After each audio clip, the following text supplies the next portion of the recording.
Graça e paz, eu sou Hilbert, pastor da Promessa Taubaté e superintendente da Convenção Litoral e Leste Paulista.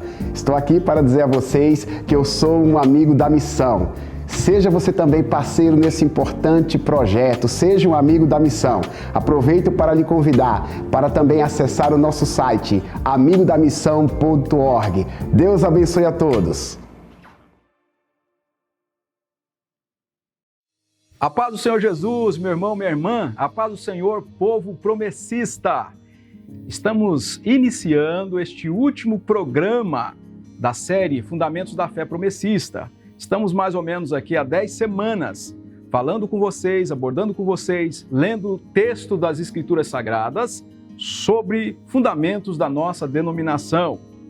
Na semana passada, nós abordamos um tema importante, um tema que tem a ver com a missão da igreja. E hoje a gente gostaria de concluir esta série importante para a gente, para mostrar para aqueles que são promessistas, aqueles que não nos conhecem, como é a Igreja Adventista da Promessa, a sua missão, a sua visão, quais projetos ela está desenvolvendo no mundo. Então estamos com mais um Sala Pastoral. Este programa, como você sabe, vai ao ar sempre às sextas-feiras, às 20 horas, aqui pela TV Viva Promessa. E se você não nos acompanhou na semana passada, todos os nossos programas, não só o Sala Pastoral, mas os demais programas da TV, todos eles estão aqui no nosso canal Promessistas Brasil /TV Viva Promessa. Antes de entrarmos no tema de hoje, nós gostaríamos de pedir a sua ajuda. Compartilhe o link aí com seus amigos, grupos de WhatsApp, as pessoas da igreja, enfim, as pessoas do seu contato. E um favor também que a gente pede a você se inscreva no canal, tá? O nosso canal no YouTube. Nós estamos com a campanha para chegar a 50 mil inscritos no YouTube, porque a Igreja Adventista da Promessa está crescendo. E o nosso YouTube, a nossa TV Viva Promessa, está crescendo juntamente com a nossa igreja. Se você não nos acompanhou, na semana passada nós abordamos um tema importante, a manutenção da obra missionária. Como a obra missionária, ela avança no mundo. Desde 1932, né? Falei com vocês, dia 25 de janeiro de 32, o pastor João Augusto da Silveira saiu por 8 dias para pregar. E quem subsidiou a obra missionária? Os santos, os irmãos e as irmãs. Além do amplo trabalho que começa em 24 de janeiro de 1932, nós temos projetos ao redor do mundo. A Igreja Adventista da Promessa hoje, ela sustenta vários projetos no mundo. Quem sustenta esses projetos? Os irmãos e as irmãs. Nós, eu ajudo, você, nós estamos contribuindo com esta obra para que a igreja avance. Então hoje nós temos projetos subsidiados pelo Brasil, tá? Nós temos projetos, por exemplo, na Guatemala, El Salvador, temos projetos na Bolívia, no Peru, no Uruguai, na Colômbia, temos projetos também em Setúbal, Portugal, projetos em Madrid, na Espanha, em Liverpool, na Inglaterra, temos projeto em Moçambique, projetos na Índia e um projeto incipiente ainda no Nepal. Além desses projetos, que eles são pontuais, nós temos pastores brasileiros e estrangeiros residindo nesses lugares. Nós temos também equipes que nós do Brasil, do Paraguai e da Argentina, nós enviamos para acompanhar a obra global, a obra da Igreja Adventista da Promessa ao redor do mundo. Neste momento que eu estou falando com vocês, nós temos uma equipe de missionários em Luanda, em Angola, para nós implantarmos um projeto grandioso lá. Então ore por esses projetos, tá? Ore, contribua com os projetos, de maneira que eles possam avançar nos lugares onde nós não temos igrejas. E nós temos também uma equipe de missionários agora em Liverpool, na Inglaterra, visitando a obra missionária com os refugiados, enfim, aquele projeto que nós temos ali na Inglaterra. Então, ore por esses projetos. E quem mantém todos os projetos? Os irmãos e irmãs da Igreja Adventista da Promessa. Nós estamos contribuindo, Deus está abençoando e a obra está avançando, porque nós amamos esta obra. Então, como a obra é mantida? Dízimos, ofertas, contribuição dos irmãos e das irmãs. Assim a obra de Deus avança e a Igreja da Promessa já é a segunda maior igreja sabatista do mundo. Por quê? Porque o povo adventista da Promessa é um povo comprometido, engajado. É um povo, olha, que coloca o ombro debaixo da carga para que esta igreja vá muito além das fronteiras do Brasil. Hoje nós estaremos no nosso último programa, como eu falei para vocês, e vamos responder perguntas dos nossos irmãos e irmãs, de pessoas que nos enviaram. A nossa equipe selecionou aqui várias perguntas, uma pergunta de cada tema, e nós estaremos, se Deus permitir, respondendo aqui para vocês em 15 segundos. Nós voltamos.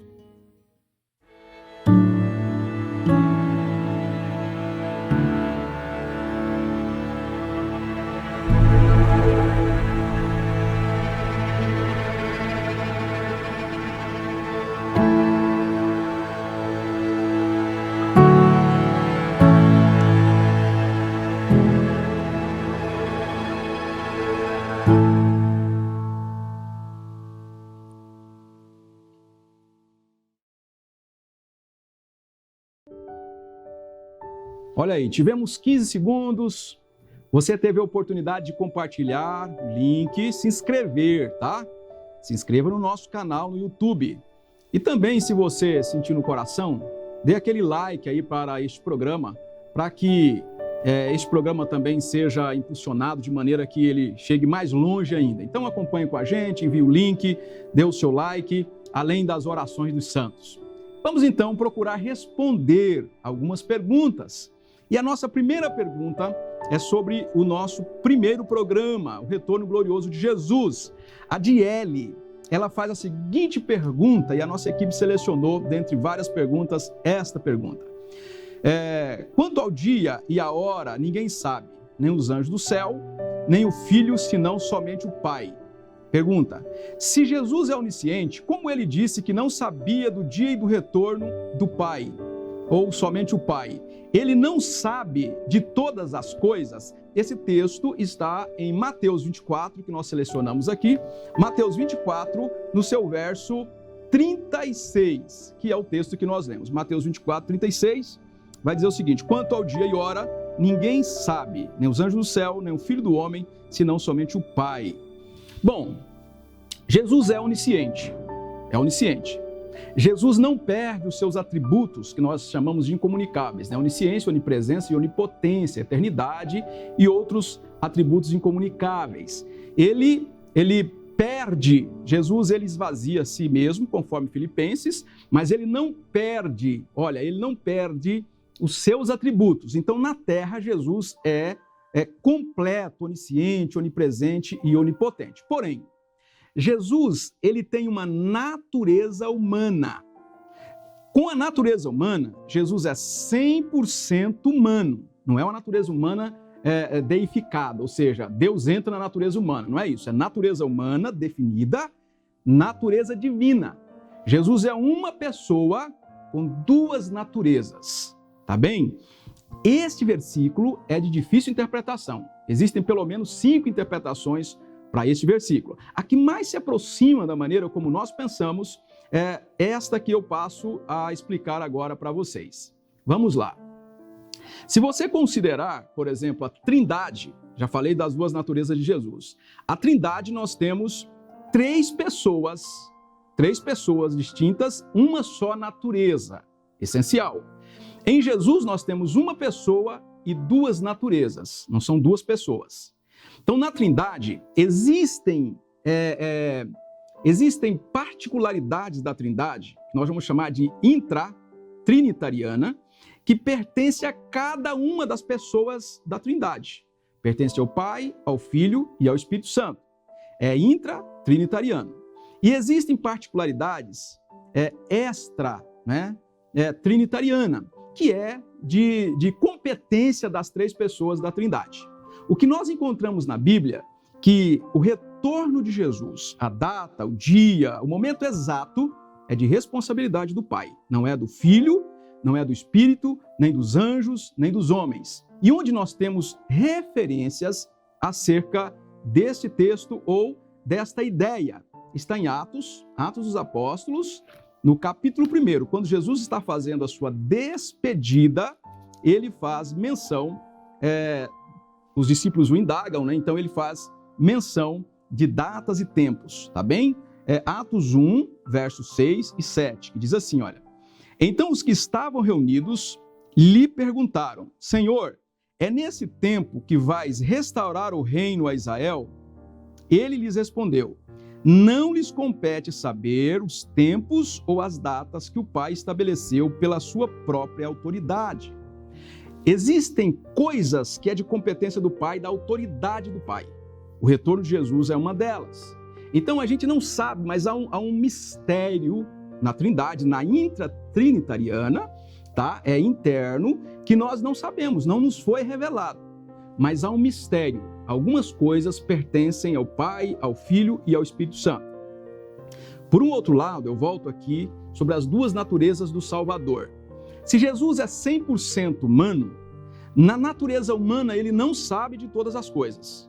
Na natureza divina ele sabe de todas as coisas. Logo, você vai encontrar na Bíblia, por exemplo, que Jesus é eterno, ao mesmo tempo que ele tem 30 anos. Jesus é antes de Abraão, ao mesmo tempo que ele tem idade. Por quê? Porque as duas naturezas de Jesus, elas funcionam, tá? Elas são inseparáveis, mas são duas naturezas, não há mistura das naturezas. Então, ao mesmo tempo que Jesus sabe de todas as coisas, ele tem limitações. Ele pode porque ele tem duas naturezas. Como explicar isso? Já falei para vocês. São mistérios. Aquilo que é revelado, né, Deuteronômio 29, que é revelado aos homens, nós temos. Aquilo que é encoberto por conta da soberania de Deus, pertencem às pessoas da Trindade. Então, ao mesmo tempo que Jesus sabe de todas as coisas, Jesus tem limitações com algumas coisas. Por exemplo, Jesus, ele tem sede, ele tem fome, ele tem cansaço, ao mesmo tempo que Deus não se cansa.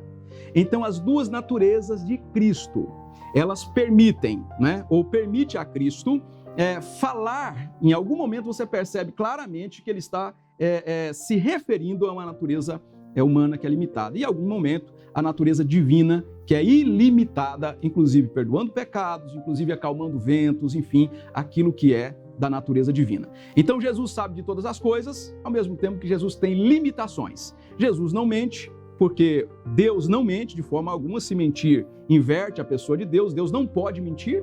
Então Jesus não mente, Jesus continua onisciente, onipresente, onipotente, o era aqui, ao mesmo tempo que ele tem duas naturezas. Por ter duas naturezas, ele pode falar, em algum momento você percebe que ele está se referindo a uma natureza, em algum momento os evangelistas estão se referindo a uma outra natureza, que é a natureza divina.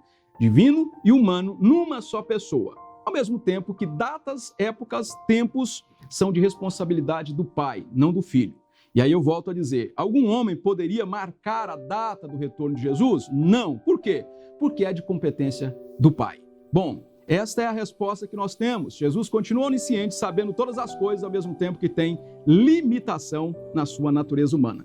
E Jesus continua homem e divino, natureza humana e natureza divina, por toda a eternidade. É assim que nós conhecemos o nosso Redentor. É a expressa imagem da triunidade divina. Nós o vimos, há 2000 anos atrás, a humanidade o viu na pessoa de Jesus, que é este homem com duas naturezas e assim o é eternamente. Essa é a resposta para esse texto, sabendo que é um texto de difícil interpretação. Vamos agora para a nossa segunda pergunta. A nossa segunda pergunta, ela vai no sentido de entendermos a inspiração das Escrituras sagradas. Naquele texto que nós falamos da inspiração das Escrituras sagradas, falamos sobre algumas denominações. E o Fabrício Moraes, ele pergunta assim, olha, como a Igreja Adventista da Promessa, ela vê as igrejas batista, presbiteriana, luterana, Assembleia de Deus. Como ela vê? Para nós, Fabrício, irmãos da Igreja da Promessa, aqueles que não nos conhecem, nós cremos naquilo que é da teologia conservadora, teologia tradicional. A eclesiologia nos leva a entender que a Igreja de Jesus ela é única. Há uma Igreja de Jesus espalhada pelo mundo. O nosso fundador, o pastor João Augusto da Silveira, ele já falava isso na década de 30, sobre a igreja visível e invisível. Então, para nós, a Igreja de Jesus é visível, ela é perceptível, ela tem um endereço, ela tem uma localidade, ela é perceptível. Ao mesmo tempo que ela é invisível, ela está espalhada pelo mundo e são crentes de todos os tempos e de todos os lugares. Então, a Igreja de Jesus é uma igreja espalhada pelo mundo. quem conhece a igreja de Jesus? Quem conhece a igreja de Cristo? A igreja de Cristo, se você olhar, por exemplo, Hebreus, no capítulo 12, verso 23, Hebreus 12, 23, nós temos esse texto aqui, olha. A igreja dos primogênitos, cujos nomes estão escritos nos céus. Há uma igreja escrita no céu. Porque a igreja de Jesus não é uma denominação, ela está dentro de uma denominação. Mas a igreja de Jesus é maior do que as denominações. Hoje, alguns estudiosos vão falar em torno de 30 mil denominações no mundo. Denominações. Agora, não existem 30 mil igrejas, porque a igreja de Jesus é única. E qual é a igreja de Jesus que é uma igreja salva? A igreja que está arrolada nos céus. Qual é o cadastro salvo? O cadastro do céu, não é o cadastro da terra. Tá bem? Então nós cremos que Jesus Cristo tem o seu povo espalhado pela terra. E nós temos textos, inclusive, que vão fazer referência a isso. Por exemplo, Apocalipse 7, verso 9.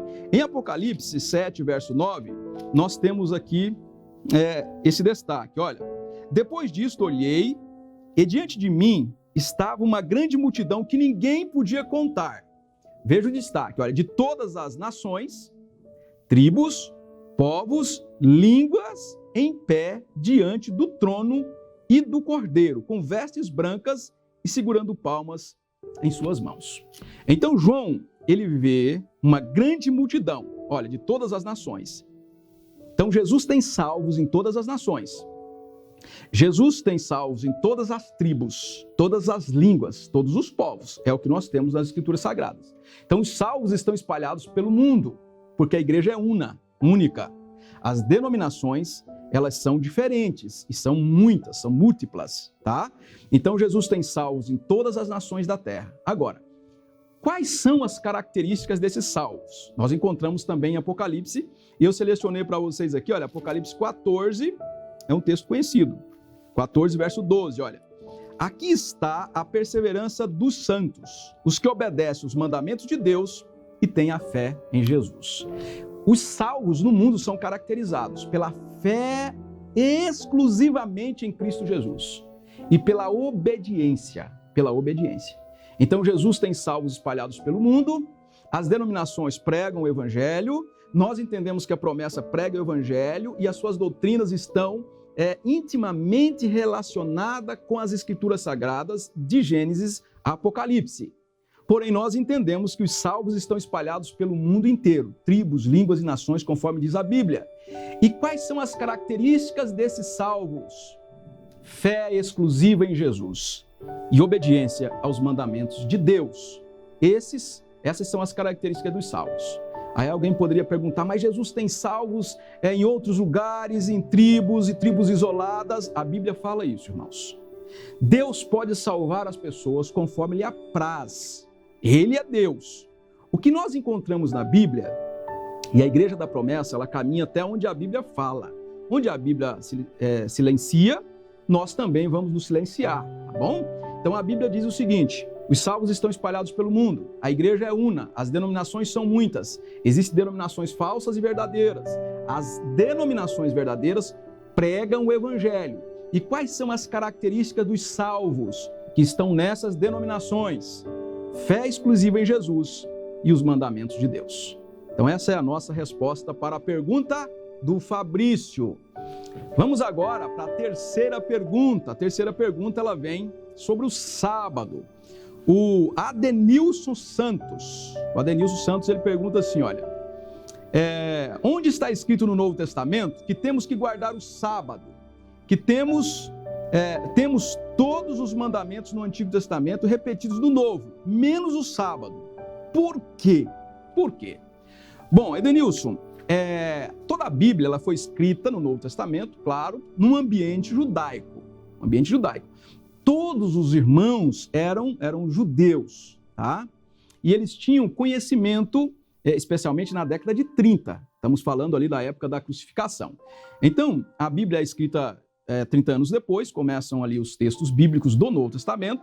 Então nós temos um ambiente judaico, onde as pessoas já eram sabatistas. Mas nós temos algumas partes na Bíblia que você pode ver claramente que as pessoas ali referidas, elas são observadoras do sábado. Veja, por exemplo, aqui, olha, Jesus, ele revela que é o Senhor do sábado. Mateus 12, verso 8. Mateus 12, 8, nós temos aqui Jesus dizendo que é o Senhor do sábado. É um texto conhecido também. Vai dizer assim, olha, pois o Filho do Homem é Senhor do sábado. Por que ele não fala, ele não cita outro dia? Ele cita o sábado. Eu já disse a vocês que há sempre um embate de Jesus com os fariseus, que era o pessoal mais dedicado à religião daquela época, tá bem? Então Jesus não tem embate violento, ali embate mais forte com os saduceus. Jesus não tem embates mais fortes com os herodianos, saduceus, zelotes. Ele tem com os fariseus, que era o melhor que tinha na religião. E nesse embate ele fala assim, ó, o Filho do Homem é Senhor do sábado. Então nós encontramos Jesus sendo Senhor do sábado. Os discípulos e os apóstolos, inclusive Jesus, fizeram trabalhos missionários no sábado. Veja João, por exemplo, João 5, verso 9. João 5, 19, um evangelho, não é o evangelho parecido, né? Os sinóticos, Mateus, Marcos e Lucas. João não é evangelho sinótico, é evangelho parecido, tá? João 5, 9, nós temos esta expressão, tá? Eu vou começar a ler a partir do 8. Olha, então Jesus disse, levanta-se, pegue a sua maca e ande. Imediatamente o homem ficou curado, pegou a maca e começou a andar. Isto aconteceu num dia de sábado. Então eles exercem o ministério no sábado. Até então não havia primeiro dia da semana como dia de guarda, tá? E aqui nós temos um embate com eles a partir do verso 11, porque eles vão ficar acusar Jesus que Jesus está curando no sábado, tá? Mas a gente encontra o sacerdote fazendo o sacrifício no sábado e não lhe é imputado o pecado. O próprio Jesus cita isso, tá bem? Então nós temos aqui, olha, os discípulos, os apóstolos e o próprio Jesus fazendo a obra de Deus no sábado. O sábado é dia do exercício da obra missionária, das atividades missionárias. O que Jesus combate? Naquela ocasião, os judeus, eles observavam por volta de 613 mandamentos. São 10 mandamentos, eles observavam 613. Se você pesquisar isso no Google, você vai observar lá 248, 365, que são mandamentos negativos e positivos, tá? Ao todo, 613. Só atrás do sábado tinha 49 preceitos, inclusive era proibido andar no sábado, bater o pé com força no sábado, cuspir no sábado, comer qualquer alimento que fosse colhido no sábado. Haviam proibições de homens.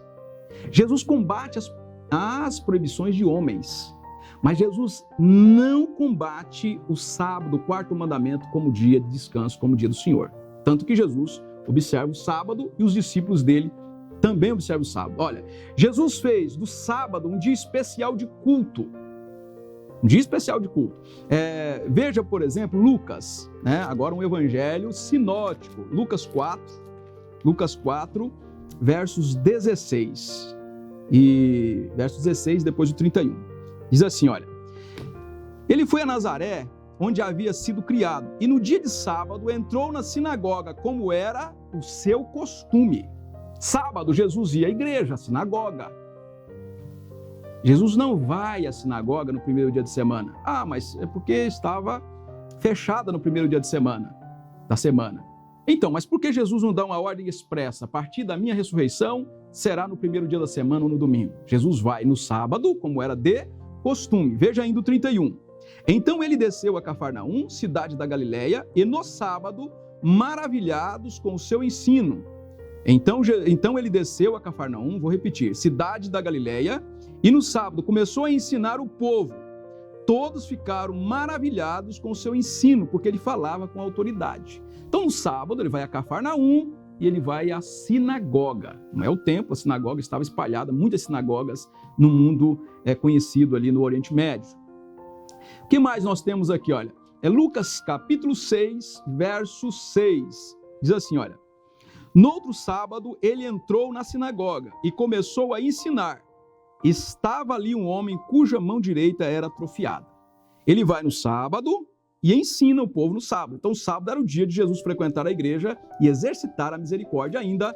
Lucas 13, que mais? Lucas 13, verso 10. Certo sábado, Jesus estava ensinando numa das sinagogas. Então Jesus, ele frequenta a igreja no sábado. E não há nenhum indício da parte de Jesus que o sábado foi alterado para o domingo. Os discípulos do Senhor Jesus, eles observavam o sábado. Agora nós estamos falando, olha, se a crucificação se dá em torno do ano 30, nós estamos falando da década de 60, né?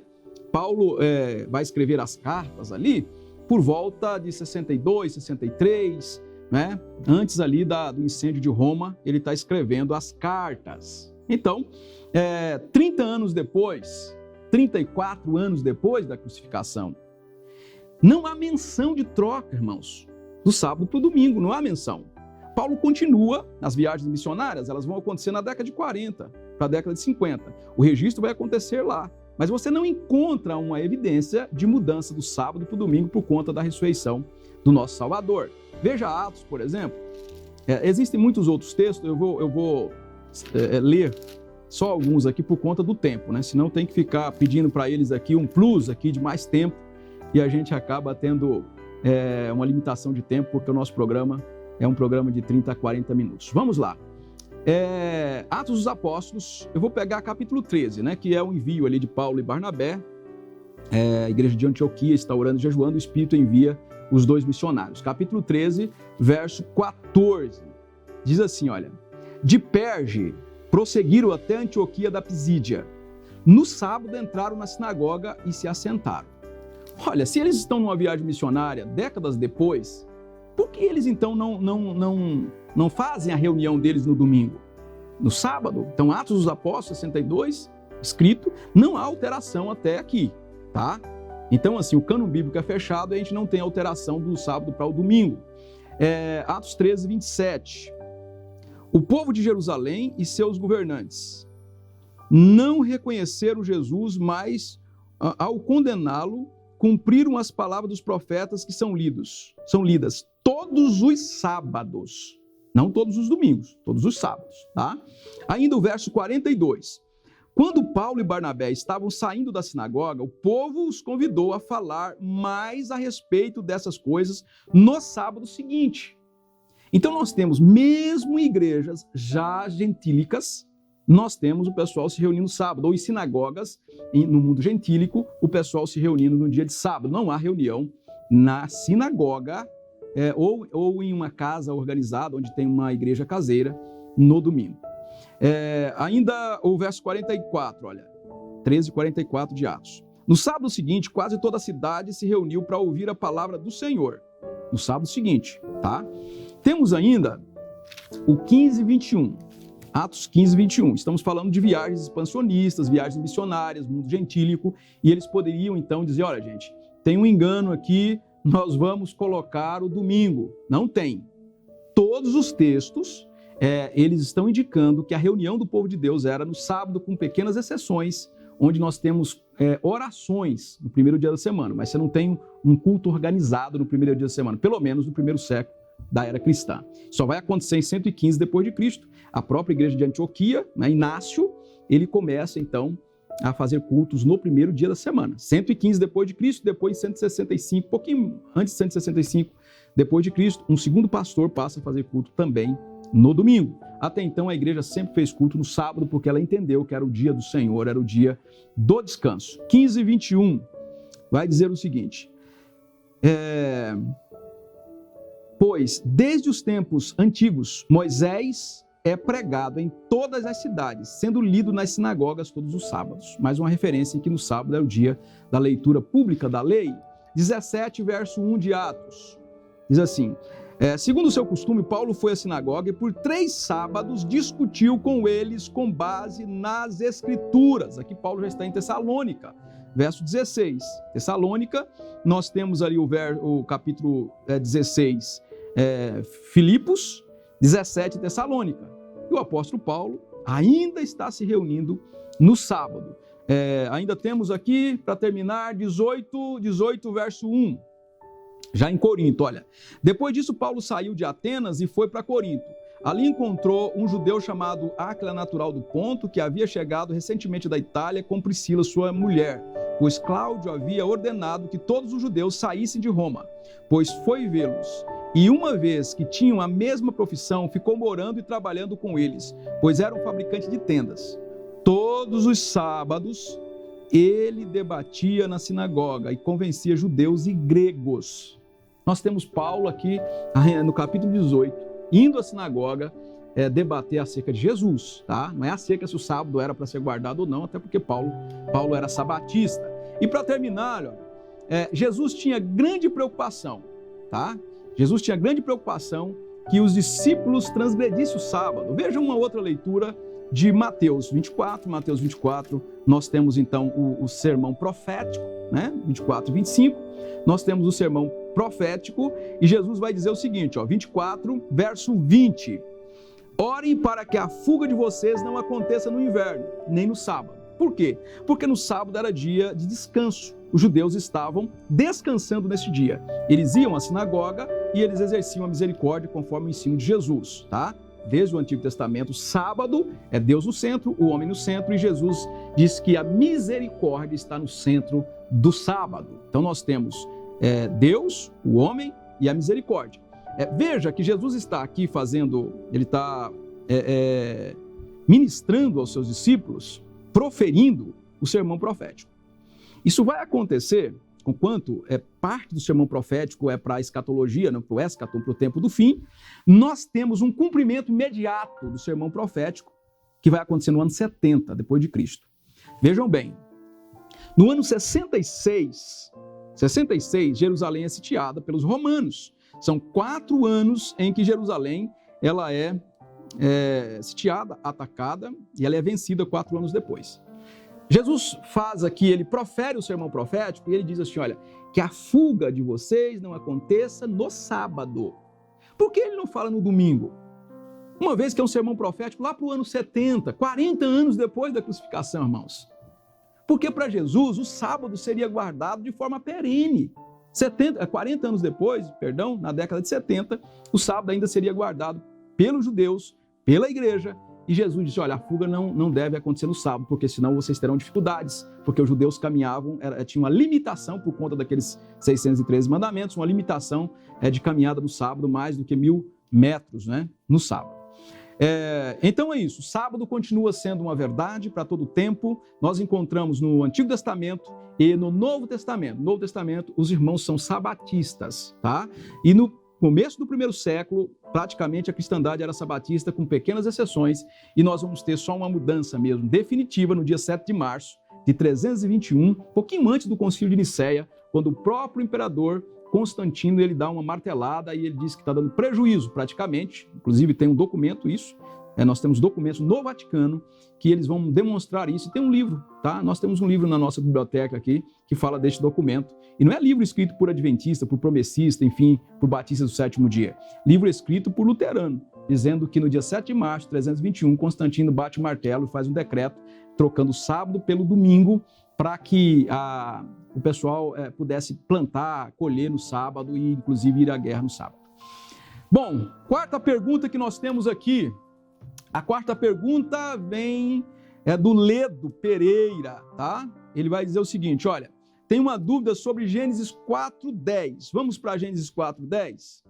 Gênesis 4:10. O que Gênesis vai dizer para a gente? Olha, se o corpo volta para a terra e o fôlego para Deus que o deu, gostaria de saber o que é que clama então em Gênesis 4:10. Que diz lá? Diz assim, olha, disse o Senhor, o que foi que você fez? Escute, da terra o sangue do seu irmão está clamando. Ledo, nós temos aqui uma metáfora, tá? Não significa que o sangue é um ente consciente. É aquilo que nós falamos no estudo sobre a mortalidade da alma. O corpo volta para a sepultura, vai para a sepultura, o fôlego volta para Deus que o deu. Como o ser humano é um ser total, a alma morre, tá? E o ser humano vai para a sepultura e fica aguardando inconscientemente o retorno de nosso Redentor. O que acontece aqui em Gênesis 4:10 é uma espécie de comparação, tá? Aqui nós temos uma metáfora. Até porque o sangue aqui, sangue, olha, da terra, o sangue, eu estou na NVI, ó, o sangue do seu irmão. Aqui não aparece sangue no singular, aparece sangue no plural, sangues. Né? Porque a ideia judaica é que toda a estrutura de uma pessoa, ela é vencida com a morte. Né? Então não é uma pessoa só, mas como se fosse a sua descendência. Ou seja, você cometeu um ato tão violento, que o sangue desta pessoa clama a ti. Então você vai encontrar no capítulo 3, Deus fazendo perguntas para Adão quando ele peca. E Adão vai dar uma desculpa esfarrapada. Quando você chega no capítulo 4, nós temos também Deus fazendo perguntas agora para Caim. E ele dá uma desculpa daquela que não faz sentido, dizendo que ele não era o guardador do irmão. Então Deus traz a evidência, diz, olha, aqui está o teu pecado, para que ele seja punido e receba a sentença, tanto que Caim recebe a sentença, tá? Sangue aqui é uma espécie de metáfora para dizer assim, olha, a vida do seu irmão foi ceifada por você, a vida de um ser humano foi ceifada por você. Se você verificar Números 35, por exemplo, vai ter uma ideia do que eu estou falando aqui. Números 35, verso 30, tá? 35, 30, diz assim, olha, quem matar uma pessoa terá que ser executado como assassino mediante depoimento de testemunhas, mas ninguém será executado mediante o depoimento de apenas uma testemunha. Não aceitem resgate pela vida de um assassino, ele merece morrer, certamente terá que ser executado. Não aceite resgate por alguém que tenha fugido para uma cidade de refúgio, permitindo que ele retorne e viva em sua própria terra antes de morrer, antes da morte do sumo sacerdote. Verso 33. Não profane a terra onde vocês estão. O derramamento de sangue profana a terra, e só se pode fazer propiciação em favor da terra em que se derramou sangue, mediante o sangue do assassino que o derramou. Não contamine a terra onde vocês vivem e onde eu habito, pois eu, o Senhor, habito entre os israelitas. Então é a ideia de que a vida, ela está exposta diante de Deus. Não é sangue ou vida no sentido consciente. Então eu já falei uma metáfora para dizer assim, olha, você cometeu um pecado e aqui está a evidência do seu pecado. Se você verificar ainda, Hebreus 12. Nós já lemos esse texto hoje, mas em referência à eclesiologia, tá? Hebreus 12, verso 24, vai dizer assim, olha, eu vou ler a partir do 23 para dar uma ideia melhor, olha. A igreja dos primogênitos, cujos nomes estão escritos nos céus. Vocês chegam a Deus, juiz de todos os homens, aos espíritos dos justos aperfeiçoados, a Jesus, mediador de uma nova aliança, e ao sangue aspergido, que fala melhor do que o sangue de Abel. Então quem fala não é o sangue, mas a vida. Então o que nós encontramos no caso de Gênesis 4:10 é uma metáfora para dizer assim, olha, Caim, aqui está o seu pecado, a vida do seu irmão foi ceifada e ela está diante de mim, ou seja, há um memorial diante de mim, mas o sangue fora do corpo não é vida, ele só é vida se estiver no ser total, como nós já falamos aqui no estudo sobre a imortalidade da alma, a alma morre. Temos mais perguntas? Mais uma pergunta agora, pergunta do estudo número 5, Juliana Menezes.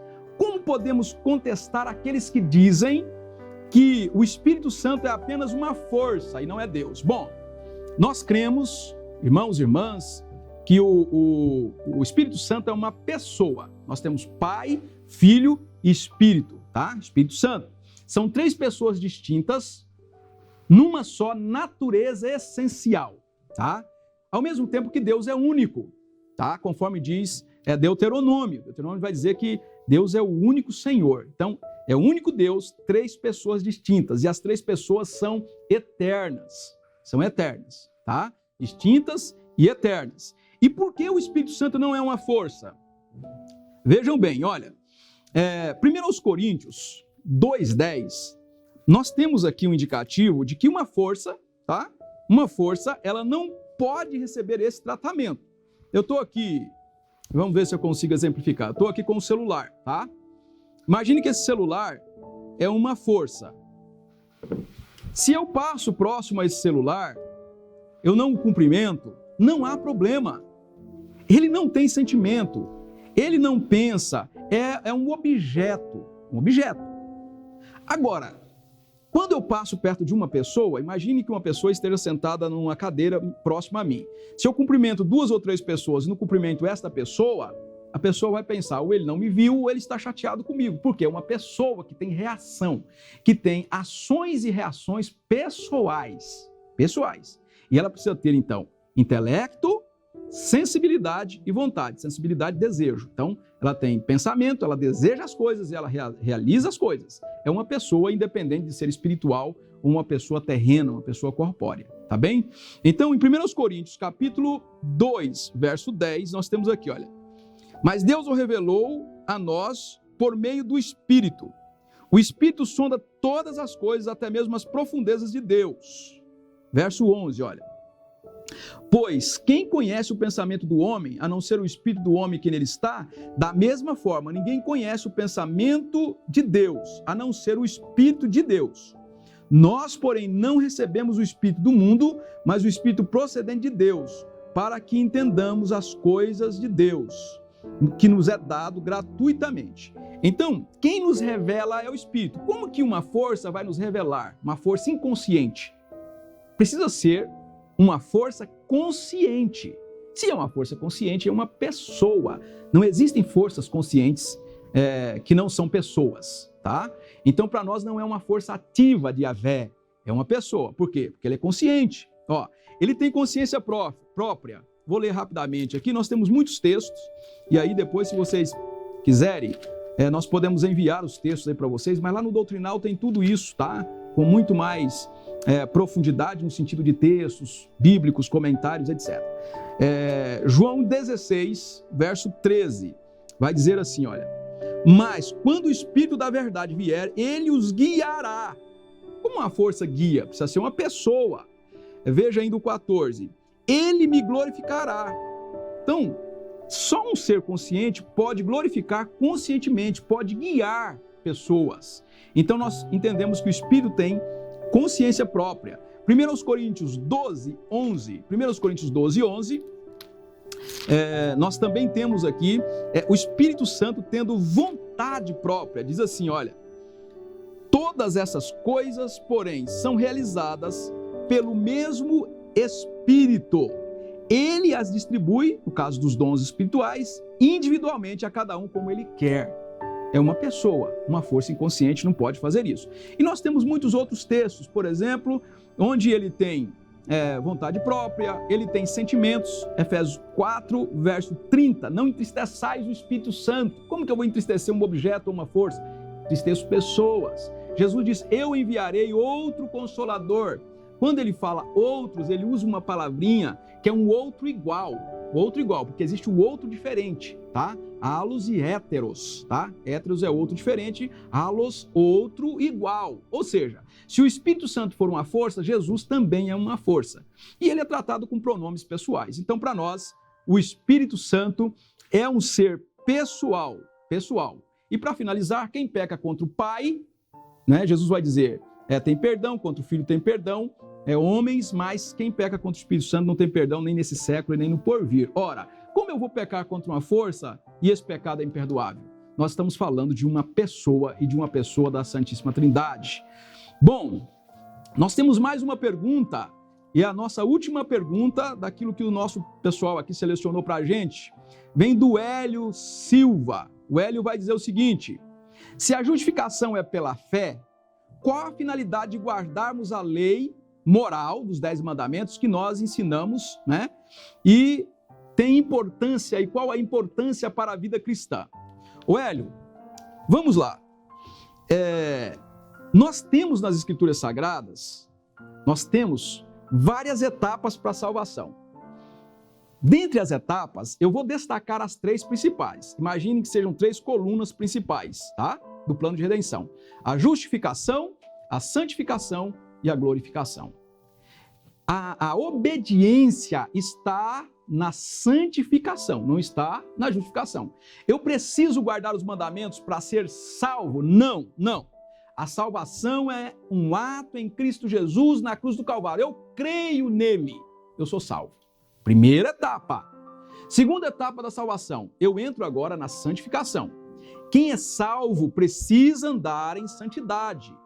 Começa, abandonando os pecados. Então, a santificação é uma posição. Eu sou salvo, eu sou santo por causa de Jesus, mas é um processo. Eu estou me parecendo com Jesus dia a dia até o retorno dele ou até a minha morte. Então, é um processo. A obediência entra justamente na santificação processual, ou seja, na caminhada cristã. Se você pegar Efésios rapidamente aqui, Efésios 2, nós temos isso que eu estou falando para você, tá bem? Efésios 2, verso 8, vai dizer assim, olha, pois vocês são salvos pela graça mediante a fé, justificação, tá? E isso não vem de vós, é dom de Deus, você não faz nada, é Ele quem faz, ok? Não por obras para que ninguém se glorie. Então não pode ser porque o Adelmilson fez alguma coisa boa para eu bater no peito. Eu fui salvo porque eu fiz isso. Não. Fui salvo por causa da obra de Jesus. Tá? Porque nós somos criação de Deus, realizada em Jesus Cristo, para fazermos boas obras. Ou seja, depois de salvo, eu passo a fazer as obras da cruz. Eu obedeço.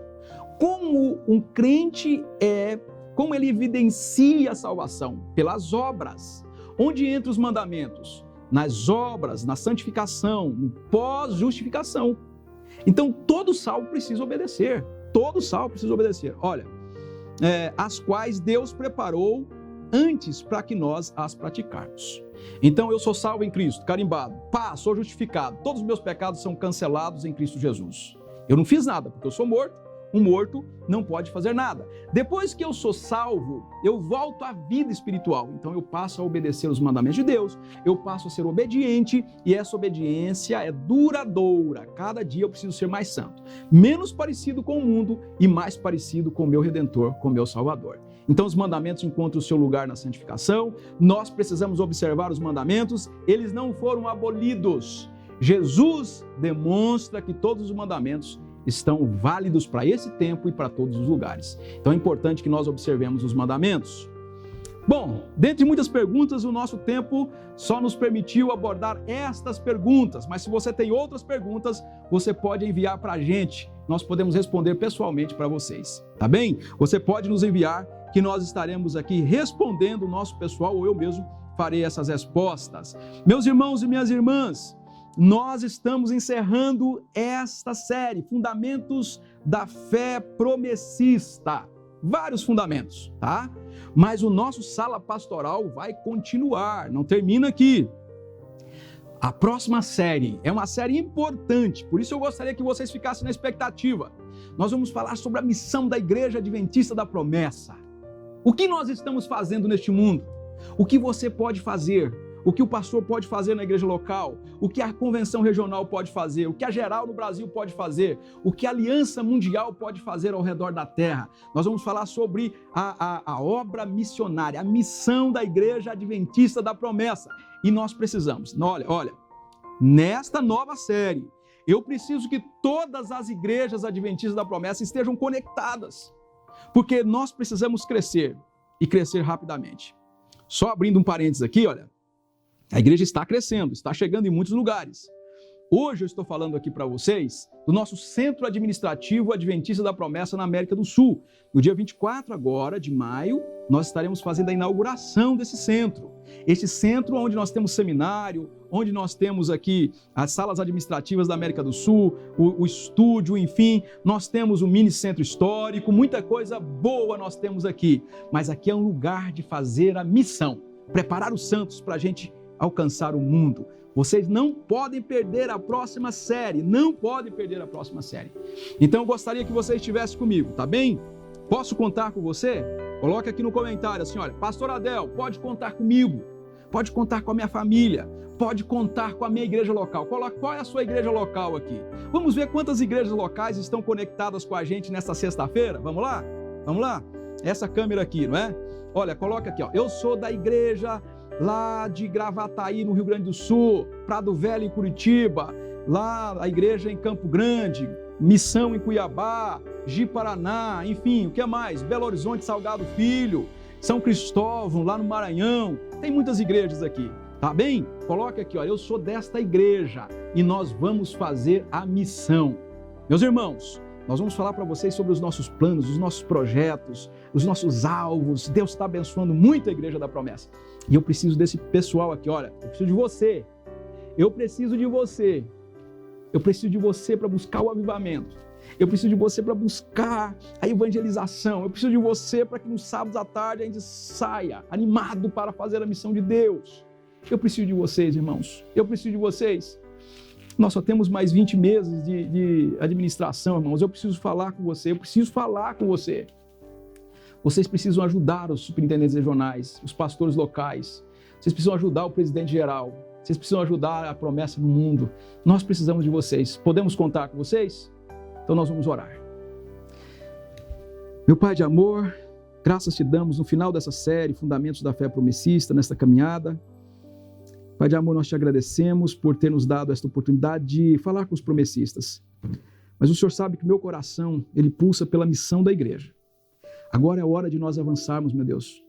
Nós já falamos para todos eles que nós temos uma unidade doutrinária. Nós somos isso que eu falei para eles. Agora nós precisamos juntos, ó Deus, dar as mãos para crescer. Há muitas almas perecendo. Há casamentos terminando agora. Há pessoas sendo violentadas agora. Há pessoas se suicidando agora. Há pessoas abandonando o evangelho agora por falta de discipulado. Há pessoas agora, meu Deus, com a vida numa verdadeira confusão, numa desordem.